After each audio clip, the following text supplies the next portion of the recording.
Okay. I think we're live now. Are we live?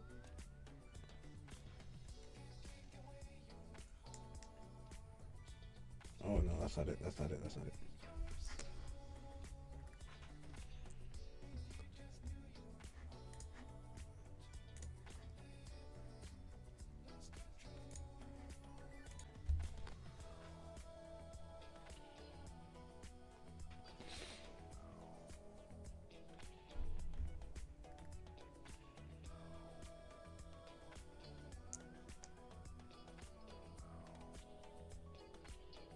Okay. Looks like I finally got it to work.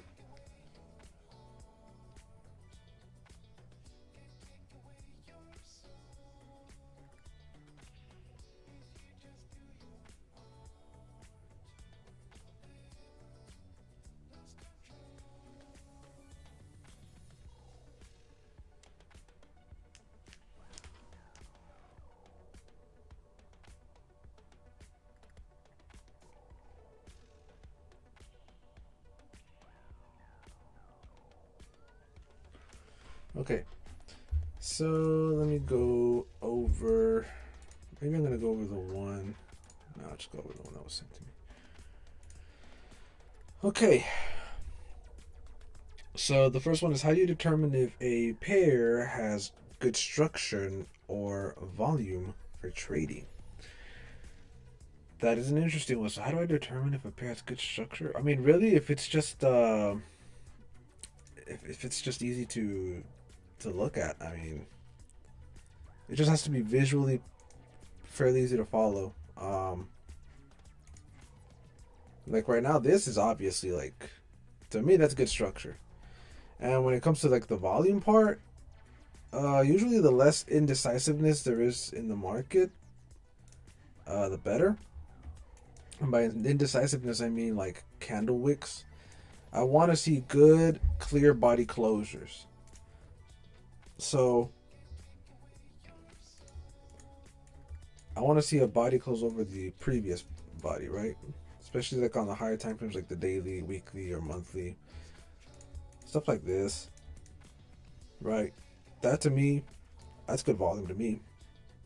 Another indication is if there's like less consolidation. Like right now, this pair was consolidating really, really badly.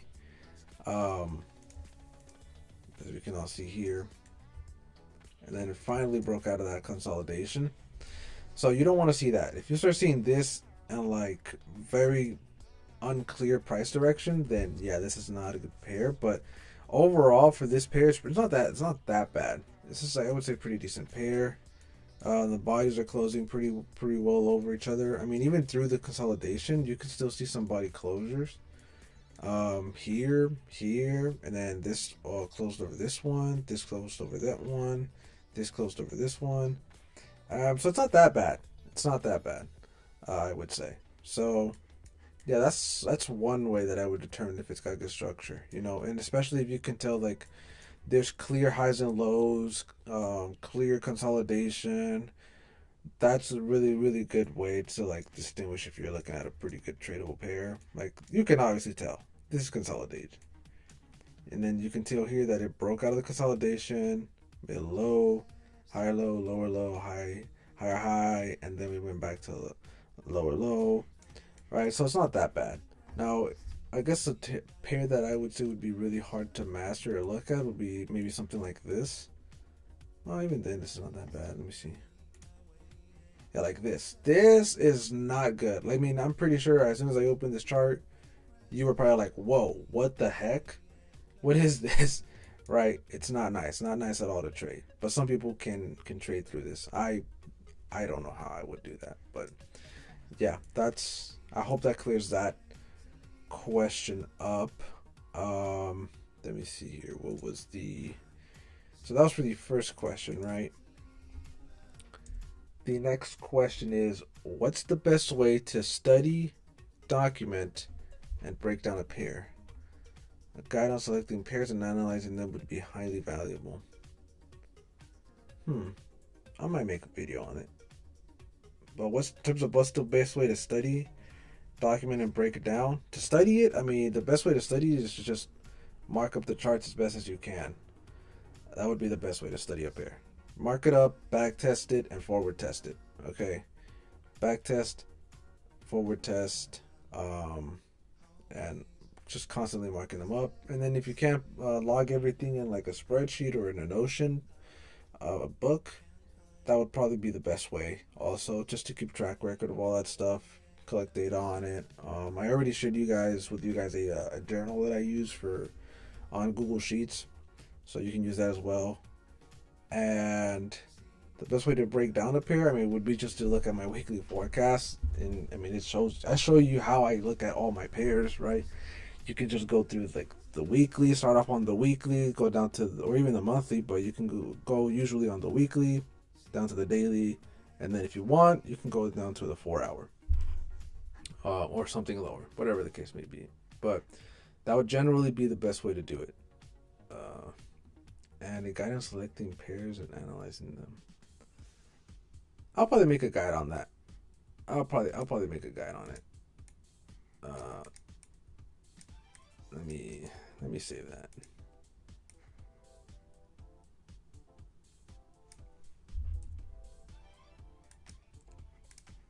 I'll probably make a video on it in the future.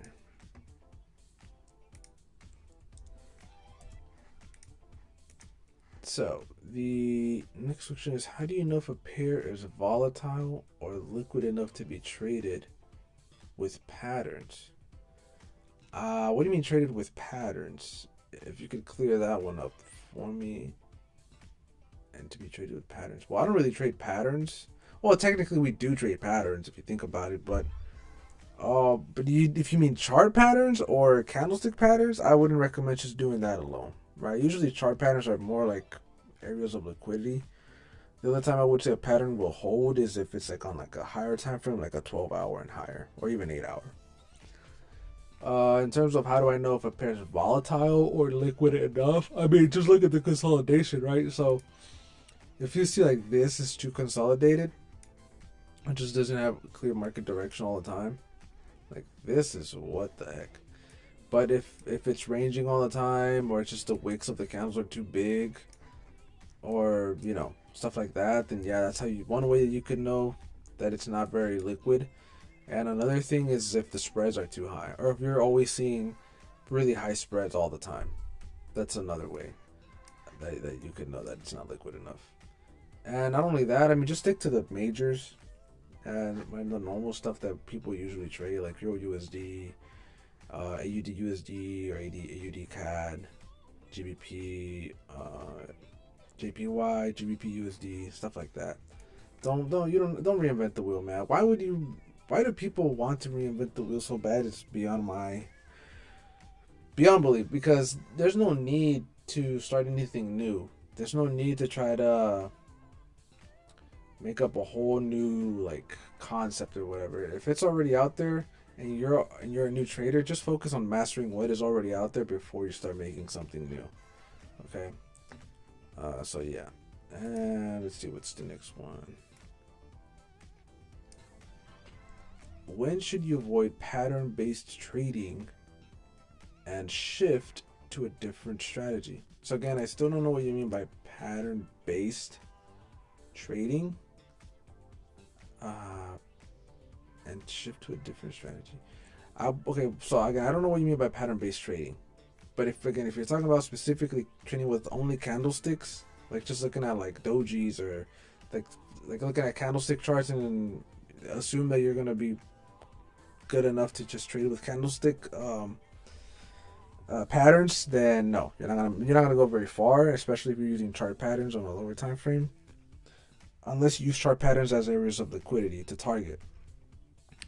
But when it comes to shifting to a different strategy, is one, if you don't have the backtested data for it. If you don't have backtested data to tell you, yeah, this strategy is just crap, then I mean, what else? How else could you know, right? If you have a bad strategy. So backtested, I would say at least give it 100 trades. And if out of those 100 trades it's just not a good strategy, even off of this, like the first 30 trades might not even be worth it, but I would still rather be fair and give it at least 100 trades and see what it tells you. If it's not profitable at all, like if by the end of the year you don't have any profits at all, um, or you're barely breaking even, then yeah, obviously we can say that's not a good strategy. So I would say just back test it. And something you got to keep in mind too, guys, is not all pairs are going to give you the same result with the strategy that you're using, or a good result with the strategy that you're using. So some strategies or some supply and demand strategies work best on like maybe NOS 100. Some might, and then that same strategy might not work very well on S&P 500 or maybe GBP USD, right? So that's another thing too. You probably are gonna have to test multiple pairs as well if you want. But if there's a specific pair that you want to master, like trading gold, which is like the most famous pair that people love trading or want to master, then yeah, change the strategy. If that strategy that you're making specifically for trading gold and it's not working, then yeah, get rid of it and then try something new. But I would say a good baseline is like at least 100 trades. Okay, at least 100 trades. So I'm gonna do one more question because sadly I have a lot I have to do and catch up on. I wanted to make it a little more longer. I do have a good bit of questions. I'll answer some really simple ones. So the next one is, what does a run on liquidity mean? The way I've seen it and understood it is just price hunting for stop losses, or just really liquidity sweeps or liquidity grabs. I've made a video on this, guys. You guys can check that video out. But let me see if I can give you like a sort of a quick example, I guess. Okay, here. Oh crap. So like this would be like a run on liquidity, unless ICT has said something different, right? But you see how this candle swept this small low here, right? So if I were to drop down to like, oh crap, give me a second.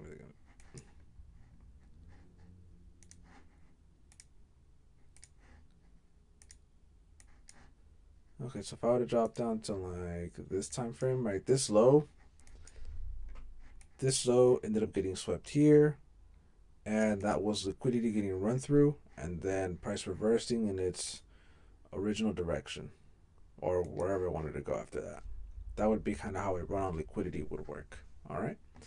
So again, check my video out on that, guys. It's a recent video that I made. Let's see, what's the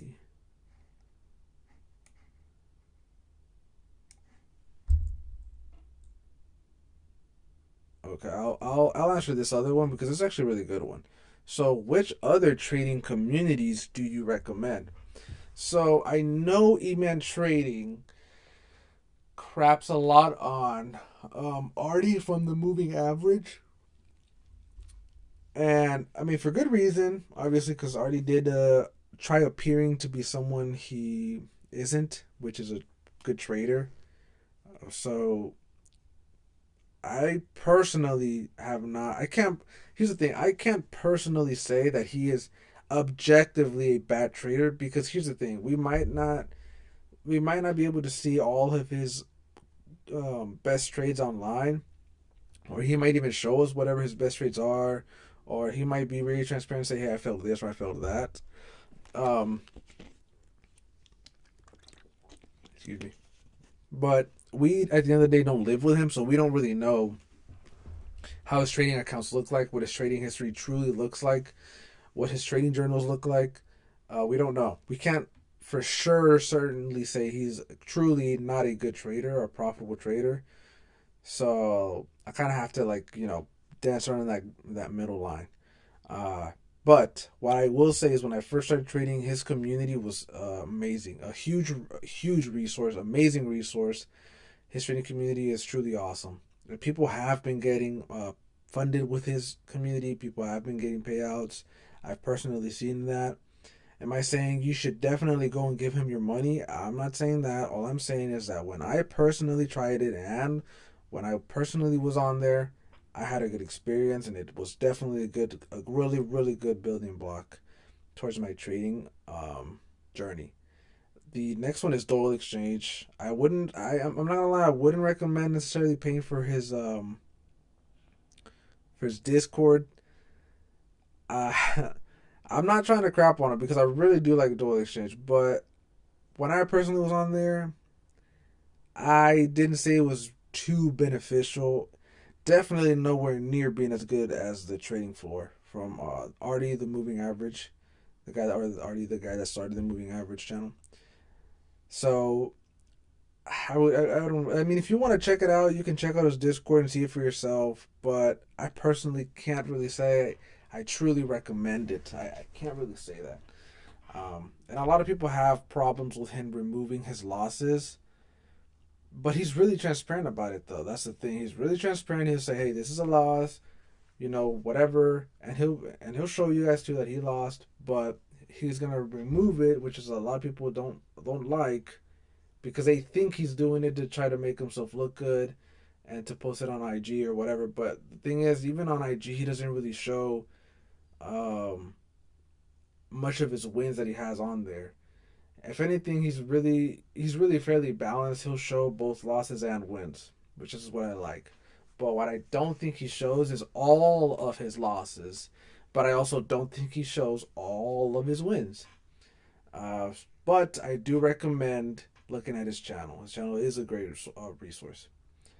The next one would be Sir Pickle. Sir Pickle, awesome content, great Discord. Honestly, amazing, amazing Discord. Especially if you're for all you ICT people. Sir Pickle's awesome. Definitely, I have even shouted him out on my channels before. I don't recommend Casper SMC. Stay away from that dude. Um, SMC Jello, if you're a real supply and demand trader and you only want to trade like entry models, I would recommend him. I would recommend him for sure. I mean, you have to pay for him, but I would recommend him for sure. His stuff's really good. I really do like him. Like I think he's like a supply and demand G, but Doyle's like a supply and demand OG. But I would definitely recommend SMC Jello's community for sure. I don't know how expensive it is now. What's the other one? No, no, no, no. There's a good bit of them actually. Um, Let me see here. Cause I also subscribe to these people because they're pretty cool. The Trading Nut. Look up the Trading Nut on YouTube. He's got some pretty interesting stuff too. The Trading Nut for sure. I wouldn't say join Arjo. I'm pretty sure all of his stuff is leaked anyways. But Dodgy's community is really good as well. Dodgy's community is good. Definitely check him out. I wouldn't recommend Garland. Uh, it's up to you. It's up to you guys if you want to trade or join his stuff. Um, what's the other one? Eman Trading for sure. Obviously, very transparent, very interesting trading style. I've never personally have been able to figure out how he trades exactly, but very interesting. Lorenzo, he uses a lot of. So Lorenzo Corrado uses a lot of fundamental stuff. So if you also want to apply fundamentals, you can definitely check out his community, but you do have to pay for it. Lumi Traders as well. Lumi Traders is really good. She has really good stuff, honestly. You should check her YouTube channel out. But in order to join her Discord, you do have to pay for it, I think. Mulham Trading, 100% Mulham Trading, really good. Really, really good, actually. Mulham Trading's got some really good stuff, too. Obviously, ICT, the man himself. Obviously. Trading with David Tech. He's got some really interesting. An indicator trader, but he's like automates all that stuff. His stuff is really, really cool. TT Trades, also good. What's the other one? There's another guy that also does like statistics stuff. What's his stuff? I've heard DTFX. I've heard DTFX really good. AC Trades. That's the guy. AC Trades. His stuff's pretty good too. I have never joined his Discord though. But yeah, I think that's about all the ones that I have. Some use Fractal Flow. Fractal Flow is pretty good, but I've never seen anyone get funded with their stuff. But yeah, that's what I would recommend. That's what I would recommend. And my community as well. Obviously, I recommend my community 1,000%. But yeah, that's I think that's all the questions I'm gonna do for now. If you guys have any more questions, DM me, send them on the Discord, DM them in the comments, whatever, and I will do my very, very best, very, very best to answer you guys. Let me see here. Hold on. What the heck?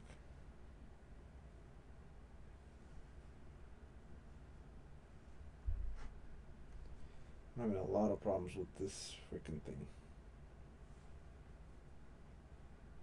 Okay. Well, anyways, guys, I hope that answers some of your questions. And I will see you guys real soon. Don't forget to join Discord, like, and subscribe.